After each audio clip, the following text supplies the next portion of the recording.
ناظرین اکرام السلام علیکم ورحمۃ اللہ وبرکاتہ۔ تہذیب ٹی وی کے خصوصی پروگرام آپ کے مسائل میں آپ سبھی کا استقبال ہے۔ میں ہوں آپ کا میزبان عارف حسن۔ ناظرین، جیسے کہ آپ جانتے ہیں ہم ہر ہفتے کسی نہ کسی اہم موضوع پر بات کرتے ہیں اور ہمارے ساتھ کئی پینلسٹ ہوتے ہیں جو اپنا اس پر کھل کر اظہار خیال کرتے ہیں۔ ہم پرابلم کو بھی بتاتے ہیں کیا پرابلم ہے اور اس کا سولوشن بھی نکالتے ہیں کی کوشش کرتے ہیں کہ اس کا سولوشن کیا ہو سکتا ہے۔ اسی طرح آج جو ہم بات کریں گے وہ ہمارا موضوع ہے امت مسلمہ میں انتشار کیوں اور اس کا حل۔ جی ہاں ناظرین، جو اس وقت دور حاضر ہے، اس وقت امت جو ہے لگاتار ہمیں کئی فرقوں میں اور کئی مسئلوں کے اندر بٹی ہوئی نظر آتی ہے اور ایک دوسرے کے اوپر تان تشن جہاں کرتی ہے، یہاں تک کہ ایک دوسرے پر کفر کے فتوے بھی عائد کر دیتی ہے۔ تو اسی موضوع پر میرے ساتھ بات کرنے کے لیے شریک گفتگو ہیں۔ آئیے میں آپ کا ان سے تعارف کرا دیتا ہوں۔ سب سے پہلے میرے ساتھ ہیں محمد احمد صاحب جو نیشنل سیکریٹری ہیں جماعت اسلامی ہند کے۔ سر، آپ کا اسٹوڈیو بہت بہت خیر مقدم۔ دوسرے میرے مہمان خصوصی ہیں ڈاکٹر راشد شمسی صاحب جو بلیٹن ایڈیٹر ہیں ڈی ڈی نیوز میں۔ شمسی صاحب، آپ کا اسٹوڈیو بہت بہت خیر مقدم۔ تیسرے میرے مہمان خصوصی ہیں ڈاکٹر رضی الاسلام ندوی صاحب جو نیشنل سیکریٹری ہیں شریعہ کونسل جماعت اسلامی ہند کے۔ آپ تینوں کا ایک مرتبہ پھر اسٹوڈیو میں خیر مقدم۔ سب سے پہلے محمد احمد صاحب، میں آپ سے یہی جاننا چاہ رہا ہوں کہ امت مسلمہ کے معنی کیا ہیں؟ امت جو عربی کا لفظ ہے اس کے تو معنی ایک ایسی جماعت، ایسا منظم گروہ جو کسی اعلیٰ اور بڑے مقصد کے لیے کام کر رہا ہو۔ چنانچہ امت مسلمہ کا لفظ جب ہم بولتے ہیں تو اس کا مفہوم یہ ہوتا ہے کہ اللہ تعالیٰ نے جو انسانوں کے لیے دین اور بھیجا ہے اور جو اجتماعی نظام بھیجا ہے اس کو نافذ کرنے کے لیے وہ انسانوں کا وہ گروہ، انسانوں کی وہ اجتماعیت جو مل جل کر کام کرتے ہیں اور پلان کے ساتھ، منصوبے کے ساتھ کام کرتے ہیں، ان کو ہم امت کہتے ہیں۔ اور تو امت اس کا نام نہیں ہوتا، کوئی کسی بھیڑ کا نام نہیں ہے۔ تو امت جو ہے ایک ویل آرگنائزڈ گروپ کا نام ہے۔ تو امت مسلمہ جو کا لفظ ہم بولتے ہیں اس کے معنی یہ ہے کہ اسلام کو نافذ کرنے والا وہ گروہ، وہ گروپ جو اسلام کو نافذ کرنا چاہتا ہے، اللہ کی مرضی کو اس زمین پر نافذ اور جاری کرنا چاہتا ہے۔ تو جیسے کہ ابھی آپ نے اللہ کی مرضی کو نافذ کرنا چاہتا ہے، تو ظاہر سی بات ہے اللہ نے اپنا نائب بنایا تھا، یہاں پر اپنا خلیفہ بنایا تھا اسے حضرت انسان کو۔ شمسی صاحب، تو کیا آپ کو اس وقت یہ لگ رہا ہے کہ اس وقت ہم وہی امت مسلمہ ہیں یا وہی نائب ہیں جو وہی خلافت جو ہمیں خلافت ارضی ہمیں عطا کی گئی تھی، کہ ہم اس کے اوپر صحیح طرح سے گامزن ہیں اس وقت؟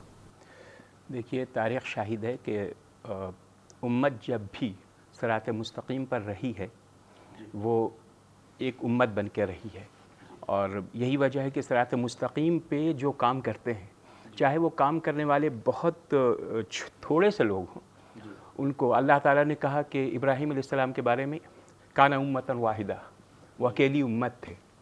کیا مطلب ہے؟ ان کو اکیلی امت کہا۔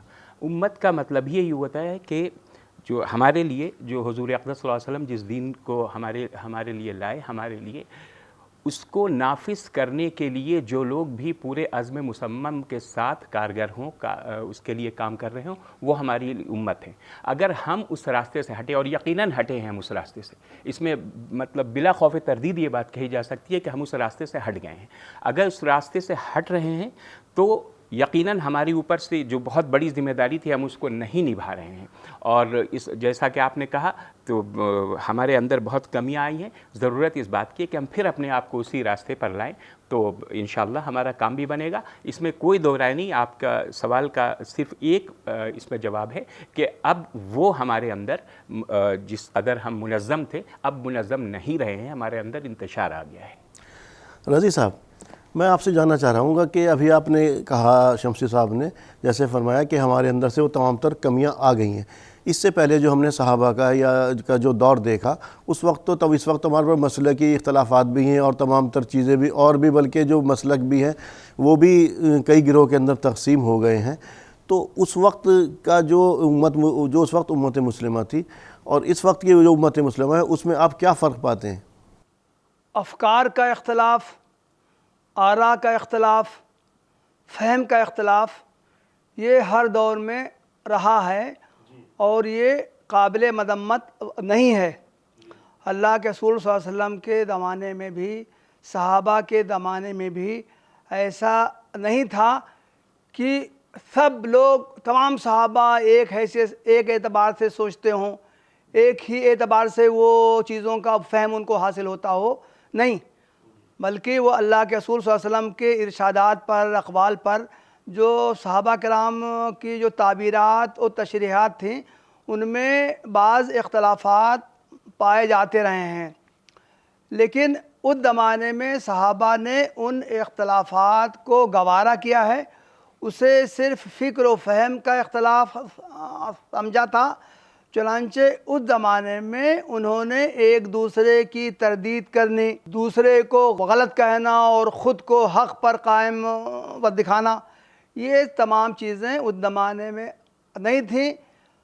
فکر و رائے کے اختلاف کے باوجود بھی صحابہ مل جل کر ایکشن لیتے تھے، کام کرتے تھے، چنانچہ جو اسلامی عقائد، عبادات اور جن چیزوں میں اتفاق و اتحاد ضروری ہے، ان چیزوں کے درمیان ان کا اتحاد و اتفاق یہ ظاہر ہوتا تھا، وہ شیر و شکر ہو کر اپنے جو مخالفین کے مقابلے میں وہ ایک ہوتے تھے، متحد ہوتے تھے، باوجود ہے کہ بعض آراء میں ان کے درمیان معمولی اختلافات پائے جاتے تھے، لیکن وہ اختلافات ان کے درمیان کہ مخاصمت، دشمنی، لڑائی جھگڑے کی صورت میں ظاہر نہیں ہوتے تھے، جبکہ آج کل کے دور میں ہم یہ دیکھتے ہیں کہ امت کے درمیان اختلافات کی بہت سی صورتیں ہمارے درمیان پائی گئی ہیں۔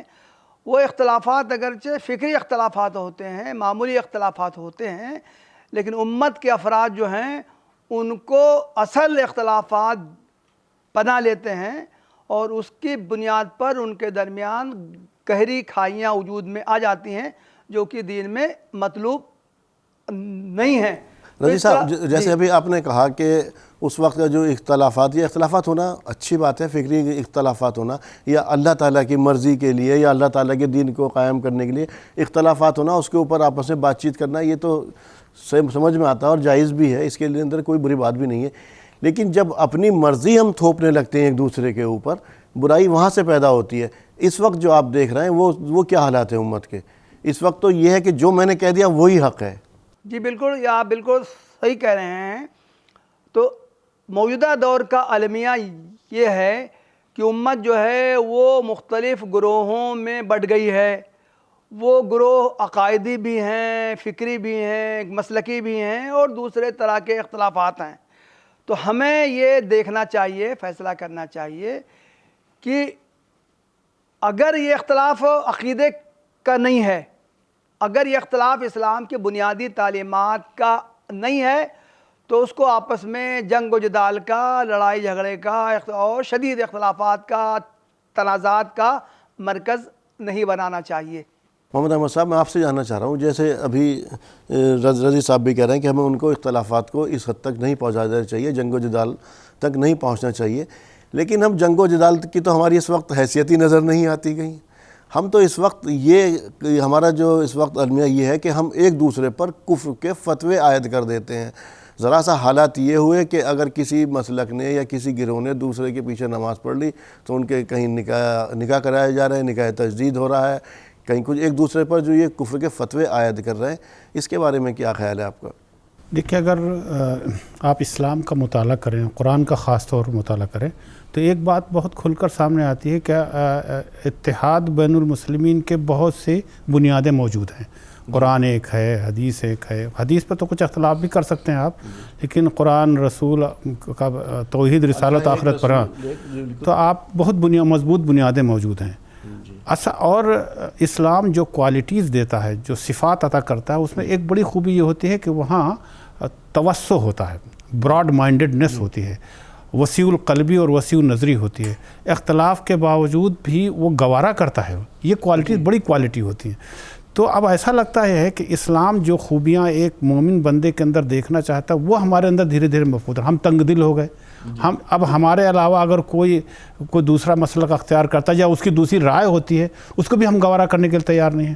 تو ہمارا خیال ہے جو لوگ اتحاد بین المسلمین کے لیے اور اس کوششیں کر رہے ہیں، ان کو یہ بات ضرور لوگوں عام کرنی چاہیے کہ اسلام جس طرح کی توسع چاہتا ہے، کشادگی دل، کشادگی قلب چاہتا ہے، وہ کوالٹیز اگر ہمارے اندر پیدا ہوں تو یہ سب مسائل حل ہو سکتے ہیں۔ اور ہم نے دیکھا ہے، دیکھیے میں لکھنؤ کا رہنے والا ہوں، اور اس وقت میں شیعہ سنی فسادات بہت ہوتے تھے ایک زمانے میں، تو اس وقت میں نے اتحاد بین المسلمین کے لیے بہت کوششیں کی ہیں، بہت سارے لوگوں نے مل کر کی تھیں، وہاں اس کے اثرات بھی پڑے جب ہم نے یہ بات کہی کہ بھائی ٹھیک ہے، ایک آدمی ماتم کرتا ہے، ایک نہیں کرتا ہے، ایک عزاداری کرتا ہے، ایک نہیں کرتا ہے، بہت ساری چیزیں ہو سکتی ہیں اختلاف کی، لیکن پھر ایک کامن پلیٹ فارم پر آنے میں ہم کامیاب ہوئے۔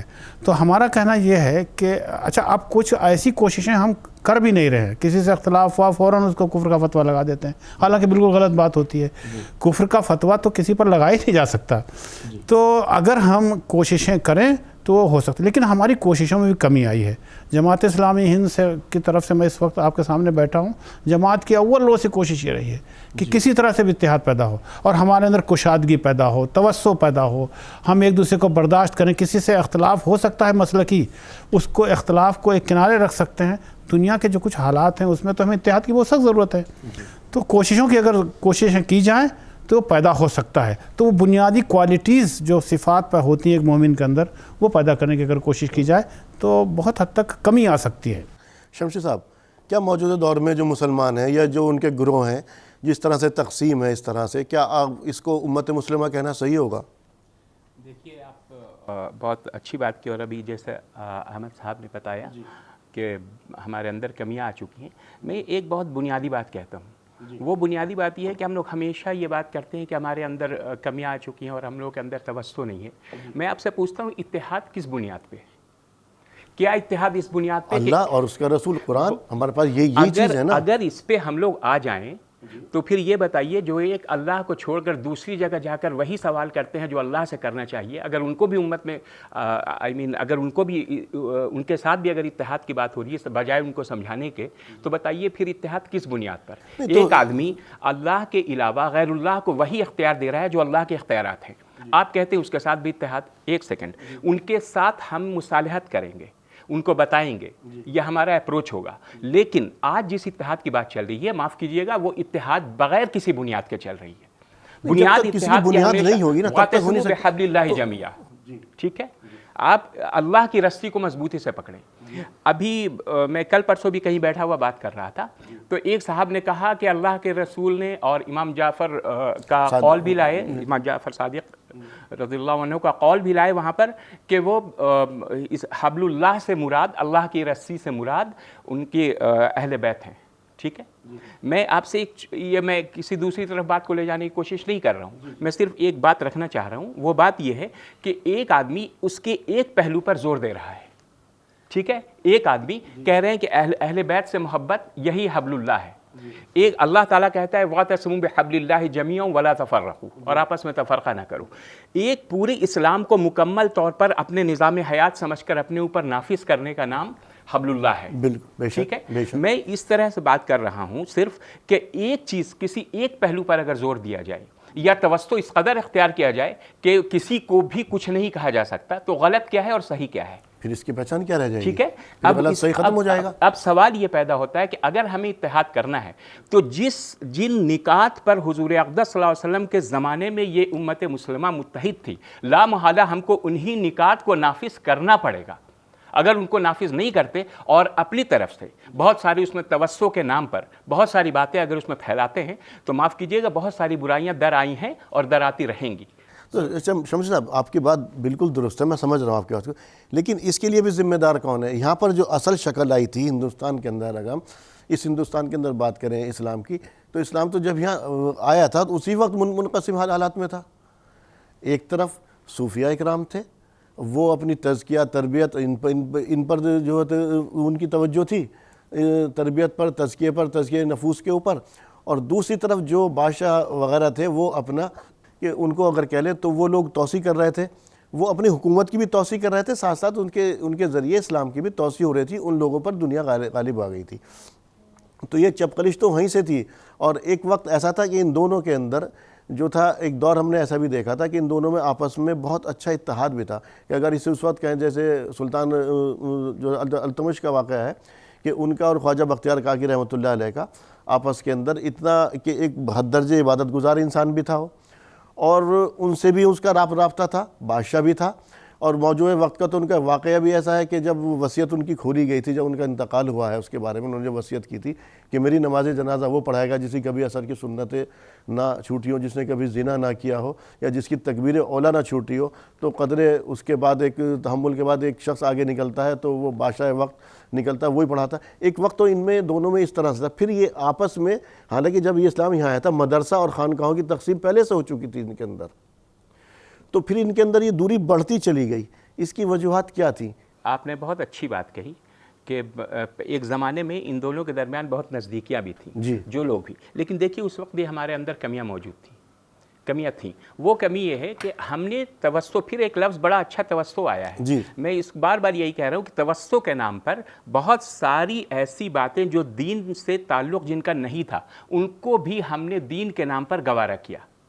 دیکھیے میں ایک بہت ذمہ داری کے ساتھ یہ جملہ کہہ رہا ہوں کہ بہت ساری باتیں جو اس وقت دین میں موجود نہیں تھی، جن کو دین میں موجود نہیں کیا جا سکتا تھا، اس کو بھی ہم نے توسط کے ساتھ دین کے نام پر گوارا کیا. اور میں اس کو سمجھتا ہوں کہ وہ نیک مقصد کے تحت کیا گیا تھا، امت مسلمہ کو متحد کرنے کے لیے یا لوگوں کو دین اسلام میں لانے کے لیے.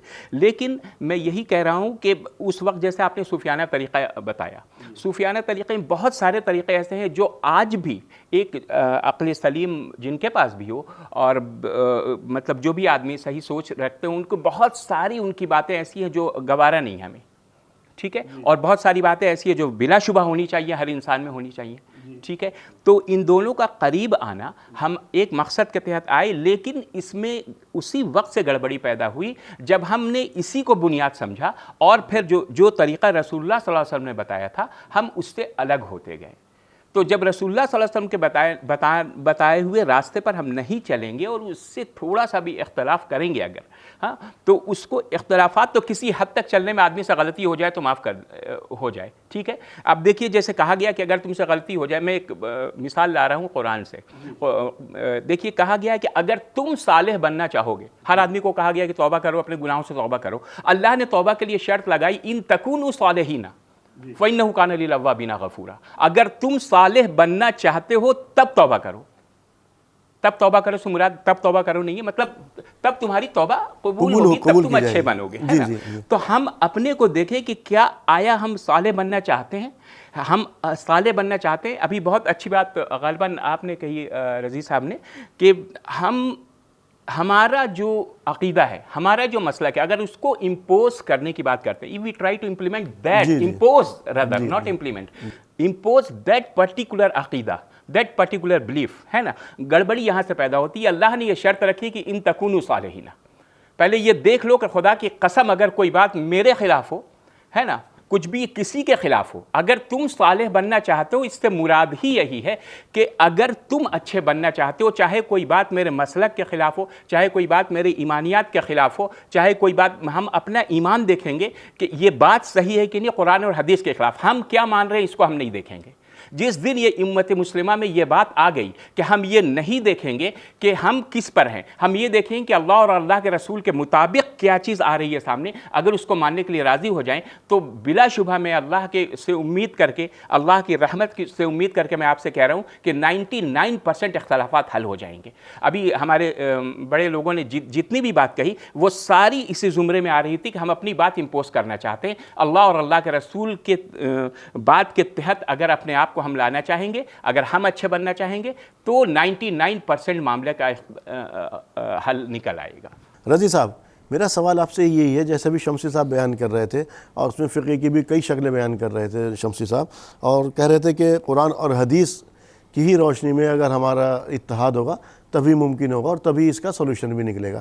لیکن یہاں پر میں آپ سے یہ جاننا چاہ رہا ہوں، یہاں پہ اسلام آیا کب؟ یہاں پر تو فقہ آیا اور تمام تر جو بھی توجہ ہماری، جتنی بھی ہماری توجہ رہی وہ فقہ کے اوپر ہی رہی، فقہ کی ہی تعلیمات پر رہی.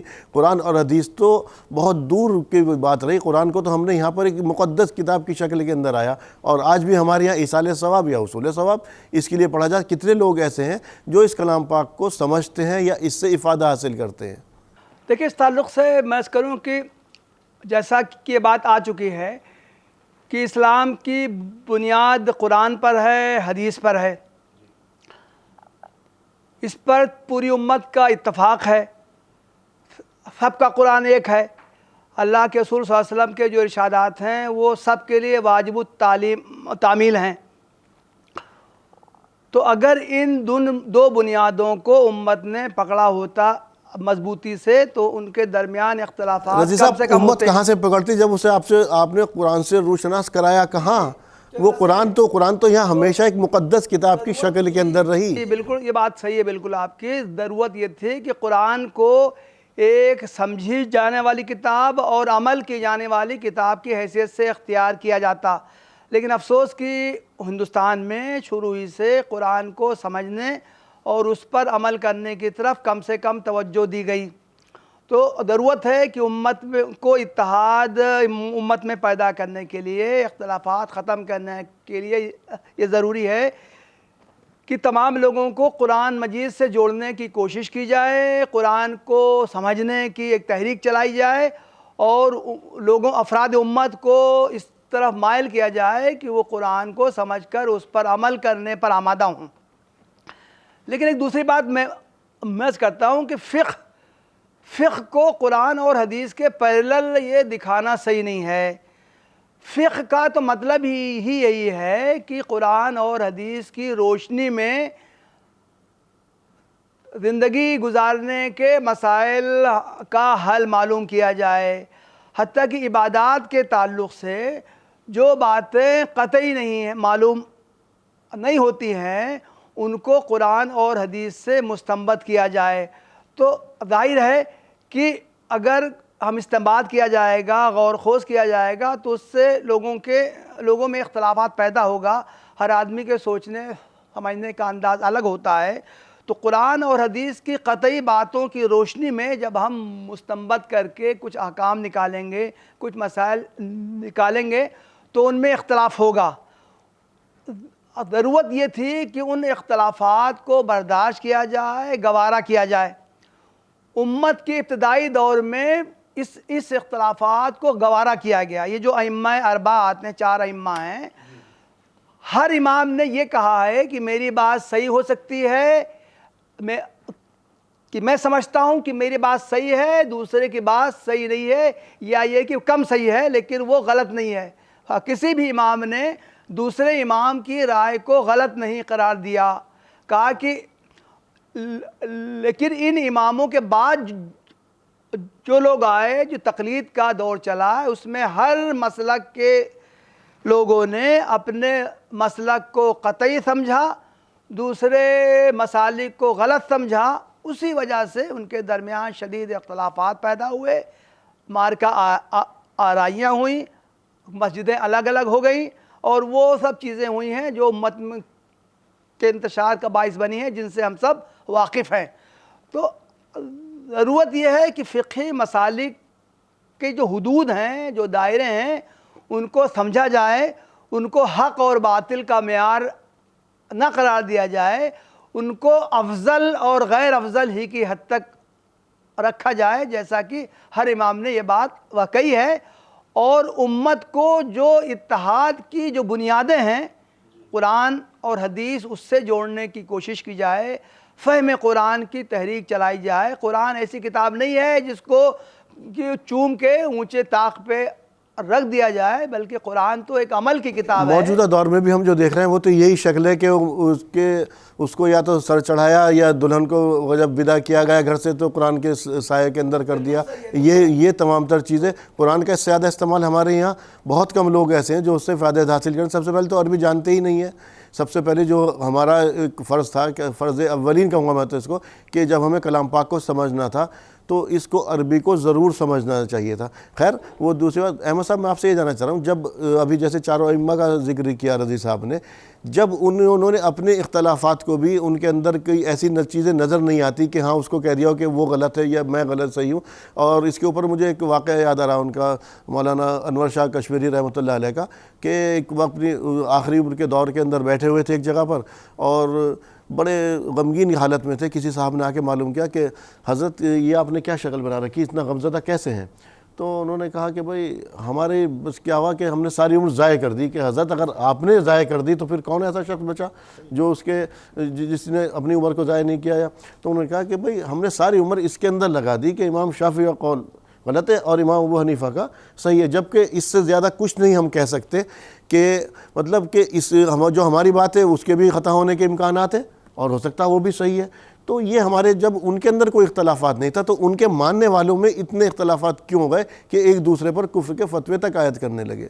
جی احمد صاحب، اسی بات کو جس کو ڈاکٹر رضی الاسلام ندوی صاحب نے کہی اس کو آگے بڑھاتا ہوں، اور وہ بات یہ ہے کہ قرآن کریم سے ہمارا تعلق کمزور سے کمزور ہوتا چلا گیا۔ آپ نے خود فرمایا کہ قرآن کا یہ ہے کہ دلہن کی سر پر رکھ دیا جائے، اور پھر اس کا نتیجہ یہ نکلا کہ قرآن کی جو برکتیں ہیں اس سے بھی ہم محروم ہوتے چلے گئے۔ اتحاد کی تو بہت بڑی بنیاد تو قرآن کریم ہے اور اللہ کے رسول ہیں، سیرت ہے، تو اس سے ہم محروم ہوتے چلے گئے۔ اب آپ دیکھیں مسالک کے سلسلے میں بھی یہ بات ڈاکٹر صاحب نے کہی ہے کہ کسی بھی امام نے دوسرے امام کو غلط قرار نہیں دیا۔ اب ہم اس پر بحث کرنے لگے کہ ہم ہاتھ کہاں باندھیں، ہاتھ چھوڑ کر نماز پڑھیں، سینے پر باندھیں یا کیا، اس پر اختلافات شروع ہو گئے۔ اب اگر ایک آدمی ہاتھ چھوڑ کر نماز پڑھتا ہے یا باندھتا ہے اس طرح، یا ہمیں اختلاف نہیں ہونا چاہیے، لیکن ہم نے کیا کیا، دوسرے کو غلط ثابت کرنے کے لیے پوری قوتیں اور طاقت لگانا شروع کر دی۔ اگر ہم اپنے مسلک پر قائم رہتے، اپنے مسلک کو نہ چھوڑتے اور دوسرے کو نہ چھیڑتے تو کوئی مسئلہ پیدا نہیں ہوتا نا۔ ہم نے اپنے مسلک کو چھوڑا نہیں اور دوسرے مسلک کو غلط قرار دیا۔ آج بھی دیکھیں، میں نے شروع میں بات عرض کی تھی کہ آج بھی اتحاد کی بہت مضبوط بنیادیں موجود ہیں۔ ہمارا سب سے بڑا نقصان ہمارا یہ ہوا کہ ہمارا ڈائلاگ بند ہو گیا، ہم بات چیت ان سے کرنے لگے اور خیالی دنیا میں رہنے لگے، وہ تو یہ کرتے ہیں، وہ تو یہ کرتے ہیں۔ خود میں آپ کو بتاتا ہوں، میرا تعلق جماعت اسلامی ہند سے، اس کے بارے میں اتنی غلط فہمیاں پیدا کی گئی، لیکن جب جماعت نے ان لوگوں سے رابطہ کیا، چاہے وہ دیوبند ہو، چاہے ندوہ یا دوسرے مسالک، سب سے ہم نے، چاہے شیعہ حضرات، سب سے ہم نے رابطہ کیا تو بہت ساری غلط فہمیاں دور ہوئیں۔ تو میں عرض کر رہا ہوں، آج سب سے بڑا مسئلہ یہ ہے کہ جو لوگ اختلافات رکھتے ہیں ان کا ایک دوسرے سے رابطہ تو ہونا چاہیے کم سے کم، تو بہت ساری چیزیں ہماری ختم ہو سکتی ہیں، اتحاد پیدا ہو سکتا ہے۔ تو اتحاد کی بنیادیں بہت مضبوط ہیں۔ ہم نے اپنے مسلک کو دین سمجھ لیا اور وہ جو فروعی چیزیں تھیں اس کو اصل سمجھ لیا، تو اسی وجہ سے بہت ساری چیزیں پیدا ہوئیں۔ حالانکہ اس سے دین پر کوئی زیادہ فرق نہیں پڑتا ہے، کچھ لوگ جمع بین صلاتین کرتے ہیں، کچھ لوگ نہیں کرتے ہیں، کچھ ہاتھ چھوڑ کر پڑھتے ہیں، اس میں کیا فرق پڑنے والا ہے بھائی؟ لیکن ہم نے اس کو بہت بنیاد بنایا۔ اب ایک بات اور میں عرض کروں گا، جو آپ نے شروع میں بات کہی، تصوف کے ذریعے، صوفیہ حضرات کے ذریعے میں ہاں اسلام آیا، یہ بات لوگ کہتے ہیں کہ اس زمانے میں کوئی کام نہیں ہو، یہ بات صحیح نہیں ہے۔ کام بہت مضبوطی سے، اس زمانے کی جو ضرورتیں تھیں، طریقہ کار کا اختلاف ہو سکتا ہے، آج بھی طریقہ کار کا اختلاف ہے۔ ہم ایک جماعت دوسرے جماعت سے کسی طریقہ کار سے اختلاف کر سکتے ہیں، طریقہ کار کا اختلاف تو ہو سکتا ہے، لیکن اگر آپ کا عقیدہ ٹھیک ہے اور آپ صحیح بات پیش کر رہے ہیں تو ہمیں اس کو سپورٹ کرنا چاہیے۔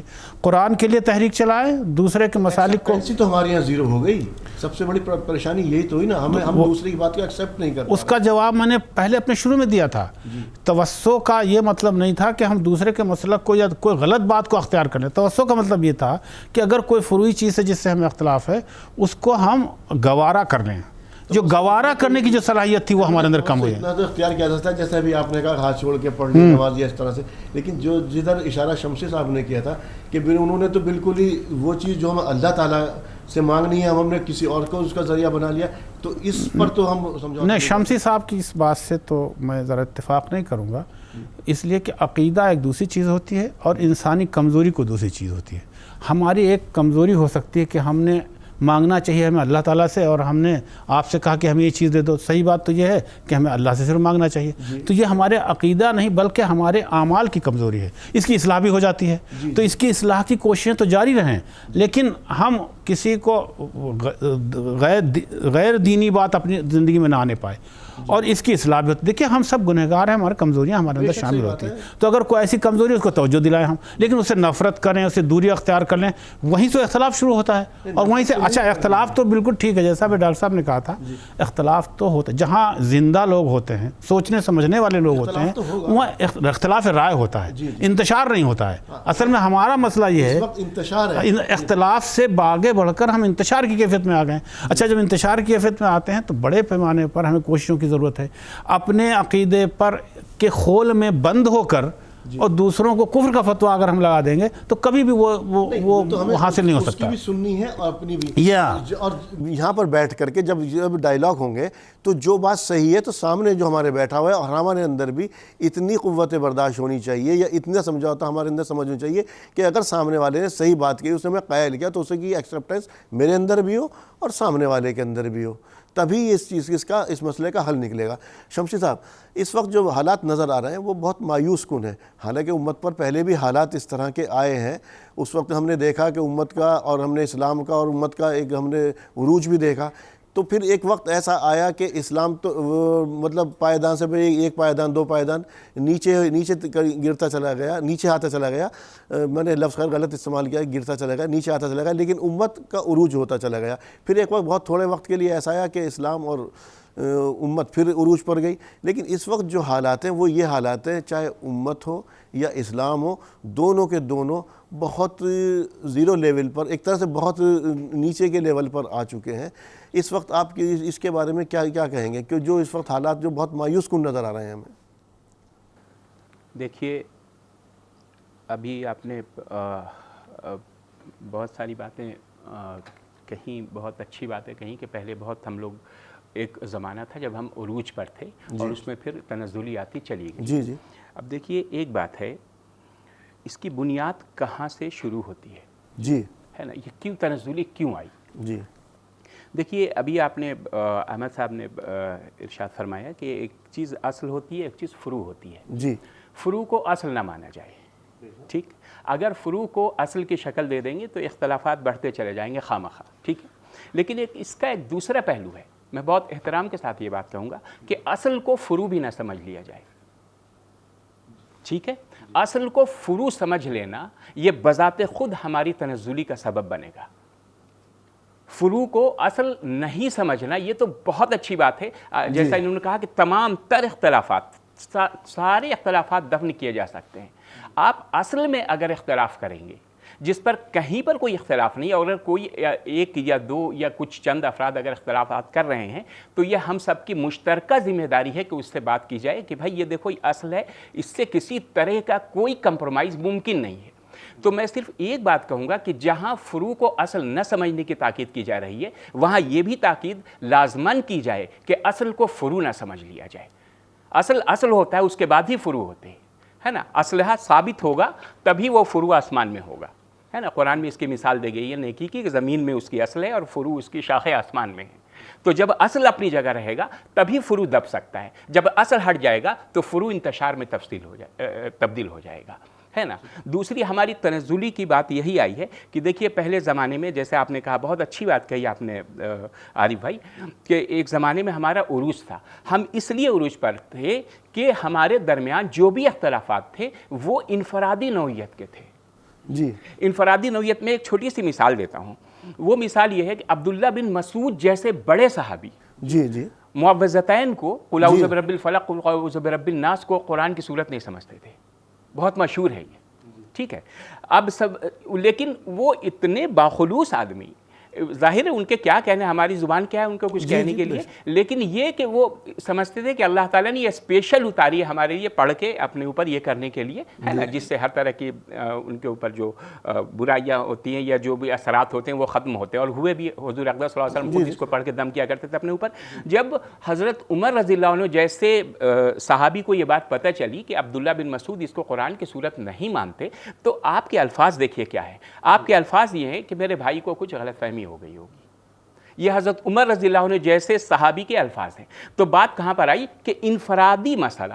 اور اگر یہ ایک چھوٹی سی مثال دی میں نے, اس وقت صحابہ کے درمیان اختلافات تھا, لیکن کسی کے سامنے, بہت ذمہ داری کے ساتھ یہ جملہ ادا کر رہا ہوں, کہ کسی کے سامنے کوئی ایک صحیح حدیث اگر پیش کر دی جاتی تھی, ظاہر ہے وہ لوگ صحیح حدیث کیا, وہ لوگ خود حدیث کے, ہے نا, مخاطب تھے اس وقت. حضور اقدس صلی اللہ علیہ وسلم آپ سے فرماتے تھے کہ کوئی بھی ایک حدیث پیش کر دیتا تھا تو سب کو سانپ سونگھ جاتا تھا, کہ حدیث آ گئی.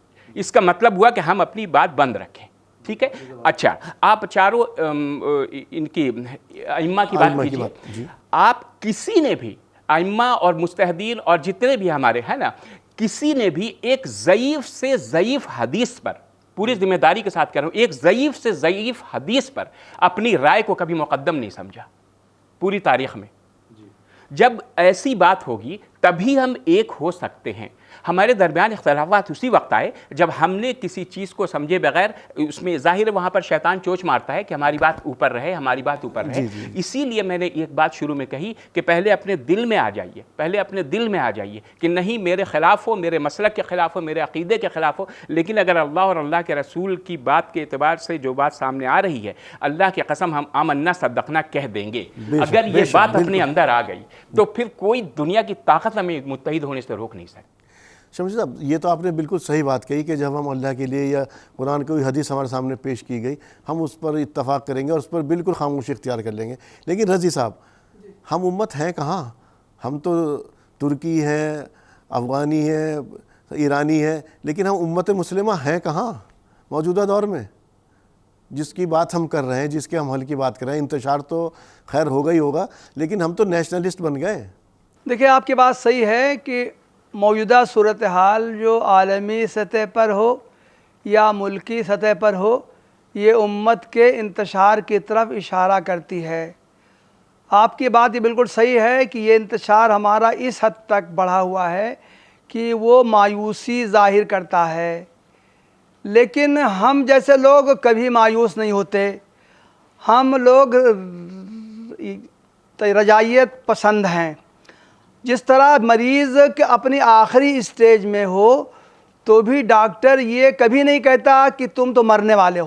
ڈاکٹر ہمیشہ آخر لمحے تک یہ کہتا ہے کہ نہیں, یہ شفا کی امید ہے, تم بچ سکتے ہو. تو اسی طرح امت میں چاہے جتنا انتشار ہو, وہ انتشار چاہے مایوسی کی حد تک ہو, لیکن ہماری کوشش ہر حال میں ہوگی کہ اس انتشار کو منیمائز کیا جائے, اس انتشار کو ختم کیا جائے اور ان کے درمیان اتحاد پیدا کرنے کی کوشش کی جائے.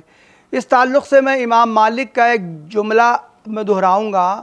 وہ فرمایا کرتے تھے, لن یصلح آخر هذه الامہ الا بما صلح به اولها. اس امت کے آخری زمانے کی اصلاح صرف اسی ذریعے سے ہو سکتی ہے جس ذریعے سے امت کے ابتدائی زمانے کی اصلاح ہوئی ہے. تو گویا کہ امت کو جوڑنے کی, ان کے درمیان اتحاد پیدا کرنے کی جو مضبوط ترین جو بنیادیں ہیں ہمارے پاس ہے, قرآن ہے اور صحیح حدیث کا ذخیرہ ہے. اگر ہم امت کو ان سے جوڑنے کی کوشش کریں گے تبھی امت میں انتشار ختم ہو سکتا ہے اور اتحاد پیدا ہو سکتا ہے.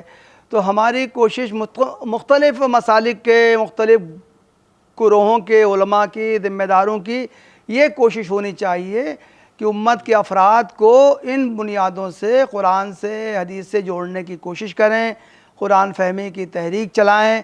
ہر شخص کو یہ آمدہ کریں کہ قرآن یہ تمہارے لیے آیا ہے, یہ برکت کی کوئی کتاب نہیں ہے, بلکہ یہ قرآن تو تمہارے لیے آیا ہے, تم کو زندگی کا راستہ, طریقہ بتانے کے لیے آیا ہے, اس لیے تم اس کو سمجھو, اس پر عمل کرو. تو یہ ان کاموں کو اگر ہم اختیار کریں تو انتشار ختم ہو سکتا ہے, کم سے کم ہو سکتا ہے, اور امت کے اندر اتحاد و اتفاق پیدا ہو سکتا ہے.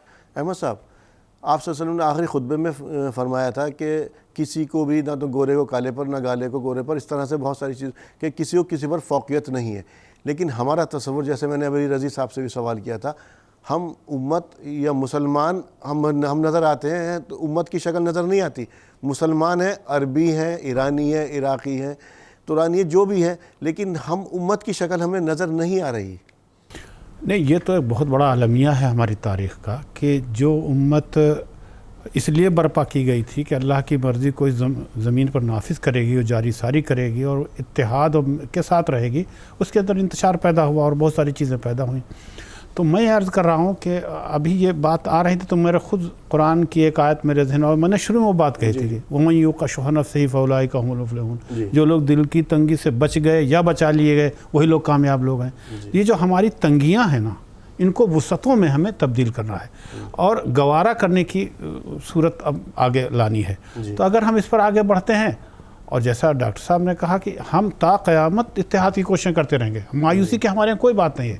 اس لیے ہم نے کبھی بھی مایوسی کا اظہار نہیں کیا. اور آپ بتائیں, آپ کو, آپ پوری تاریخ کا مطالعہ کریں, ہمیشہ کچھ امت میں اور ملت میں خرابیاں پیدا ہو رہی ہیں اور اس کے خاتمے کے لیے تحریکیں اٹھی ہیں. قرآن کی کب توجہ تھی تو آپ مولانا مودودی کا لٹریچر پڑھیے تو انہوں نے قرآن پر سب سے زیادہ فورس کیا کہ قرآن پڑھا جائے.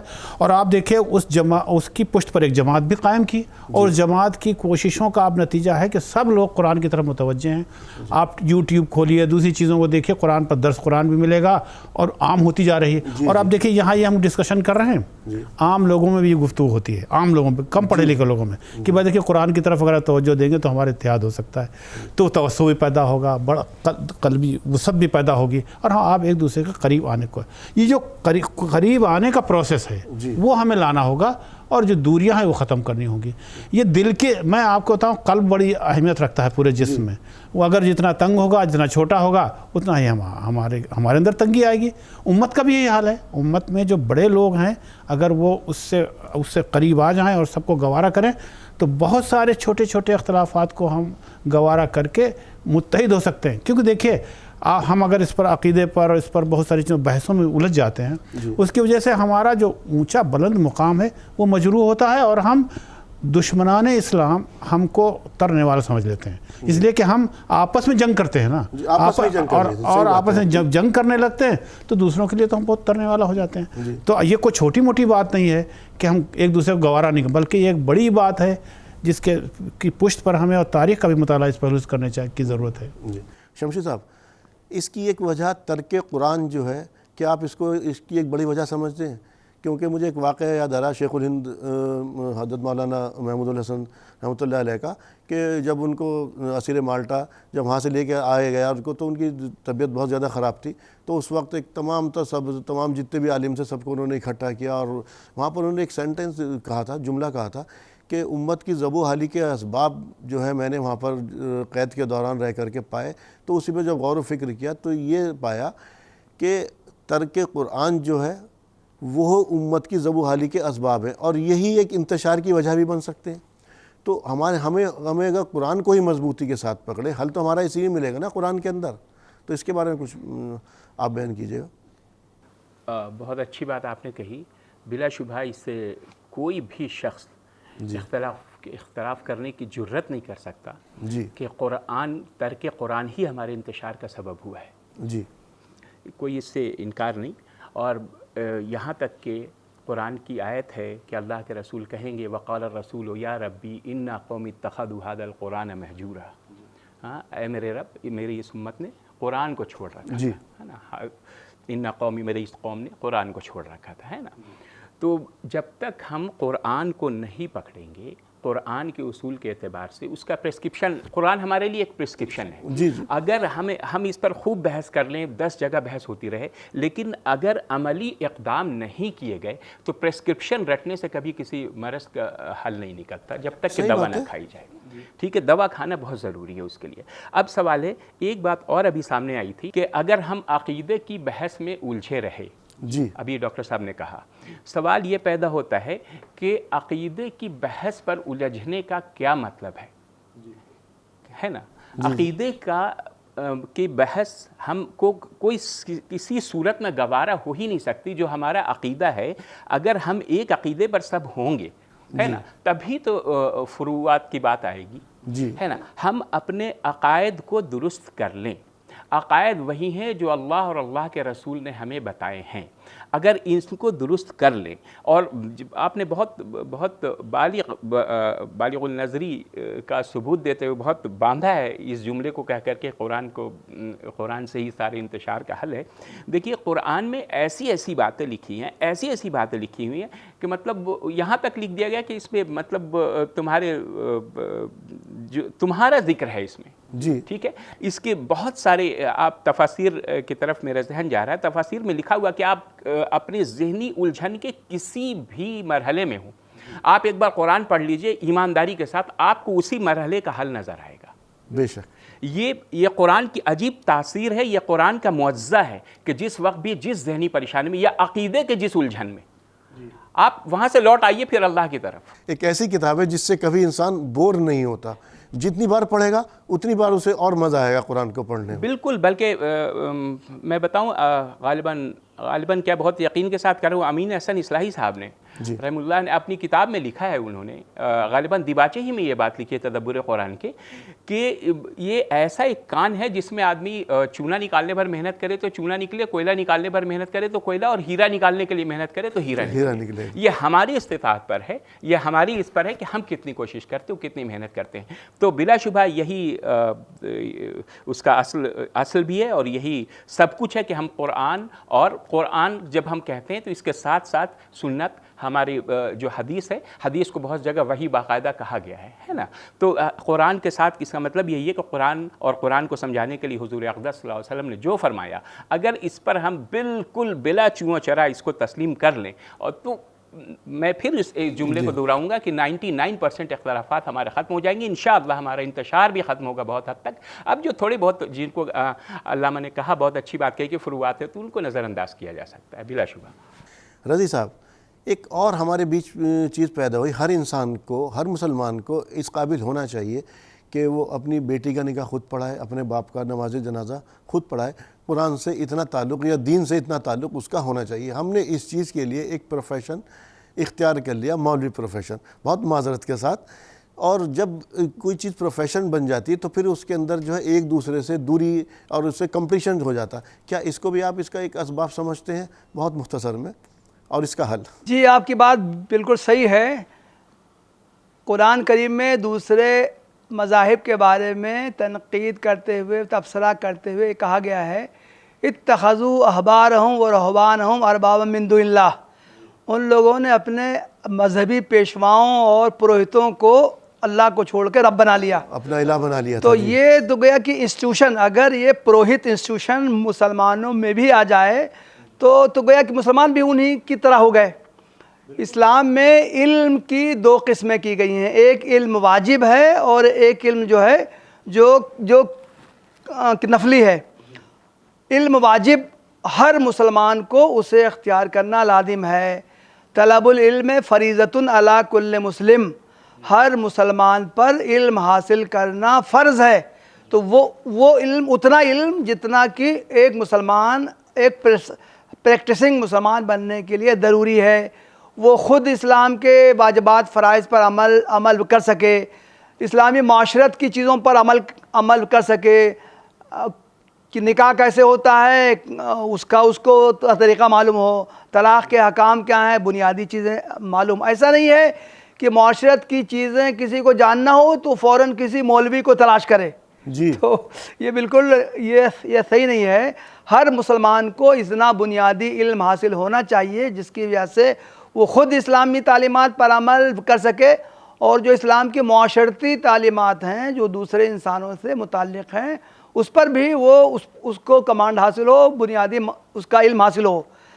تو جس طرح ہر شخص کا ڈاکٹر ہونا نہیں ضروری ہے، علم طب جو ہے وہ ایک نفلی علم ہے، کچھ لوگ حاصل کر لیں تو تمام لوگوں سے وہ ذمہ داری ختم ہو جائے گی۔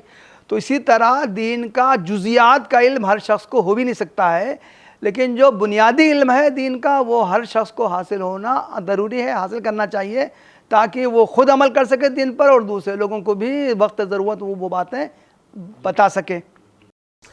ناظرین، آج جو ہم نے بات کی امت کے اندر انتشار کیوں، اس کا حل ہمارے پاس تمام ہمارے ساتھ جو مہمان خصوصی ہیں سب نے اسی پر زور دیا کہ قرآن اور حدیث کو اگر ہم مضبوطی کے ساتھ پکڑیں گے اور اس کا علم جو ہے خود سیکھیں، خود ہم اس قابل بنیں کہ اپنی بیٹی کا نکاح خود پڑھائیں، اپنے باپ کا نماز جنازہ خود پڑھائیں، ہمیں خود ان سب چیزوں کو اتنا آنا چاہیے۔ اور اگر ہم جہاں اور ہم لینگویجز سیکھتے ہیں کہ ہم نے دیکھا کہ امت کے اندر جو ہے جیپنیز بھی آتی ہے، اس سے انگلش بھی آتی ہے اور تمام تر اس سے لینگویج آتی ہے، لیکن عربی کے نام پر کہ میں پڑھنا نہیں جانتا، جبکہ یہ ہمارا، میں تو کہتا ہوں کہ فریضہ ہے، اولین فریضہ ہے کہ ہم عربی کو ضرور جانیں۔